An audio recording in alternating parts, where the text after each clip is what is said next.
पापा आओ, मैं आपको ना अपना वेट चेक करके दिखाती हूँ। मेरा वेट तो आया है 35 kg। केजी? हाँ, केजी में ही तो बताते हैं।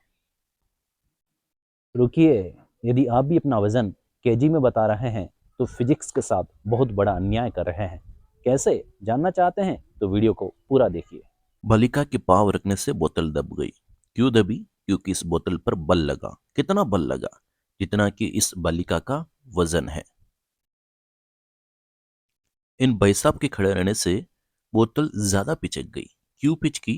क्योंकि इस भाई साहब का बल ज्यादा लगा। ज्यादा इसलिए लगा क्योंकि इनका भार भी ज्यादा था।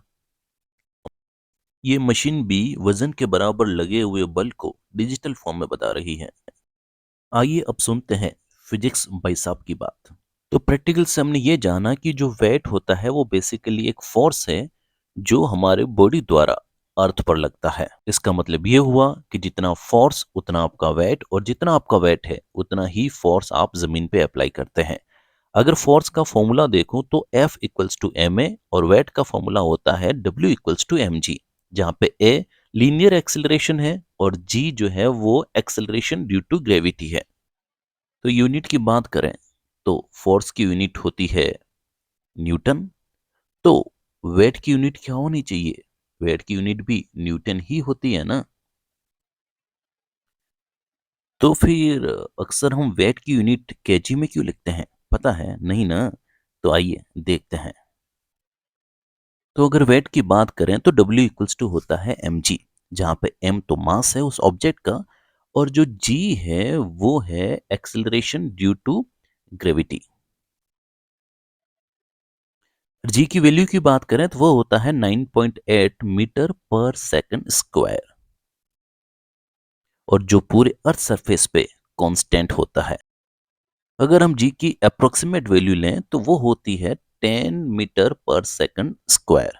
ओके, ये पूरी अर्थ सरफेस पे कांस्टेंट रहती है, और जो चीज कांस्टेंट रहती है, बदलती नहीं है, उसके लिए हम 1 लिख सकते हैं, क्योंकि 1 भी यहाँ क्या हो जाएगा? कांस्टेंट हो जाएगा। कि एक मास जो 50 केजी है, और अगर जी है जो 10 है, तो बताइए वेट कितना हो जाएगा? वो हो जाएगा 500 न्यूटन। इसका मतलब 50 केजी का बंदा कितना फोर्स लगा रहा है अर्थ पर? 500 न्यूटन। तो जब आपका वेट पूछा जाएगा तो वो कितना हो जाएगा? 500 न्यूटन। लेकिन स्मॉल जी जो है वो हमने क्या एज्यूम कर रखा है? 10, और 10 को हमने क्या एज्यूम कर रखा है? 1। इसलिए हम क्या करते हैं, अक्सर जी को नहीं बोलते हैं, सिर्फ क्या बोलते हैं? मास को बोलते हैं। तो जब आप केजी में कोई चीज बता रहे हैं तो वो बेसिकली आप अपना मास बता रहे हैं। लेकिन उस मास का बंदा कितना फोर्स अप्लाई करेगा, उस लड़की ने बोतल पे कितना फोर्स अप्लाई किया, तो वो कितना हो जाएगा? वो हो जाएगा मास मल्टीप्लाई बाई 10, और अगर ज्यादा ही एक्यूरेट चाहिए तो 9.8।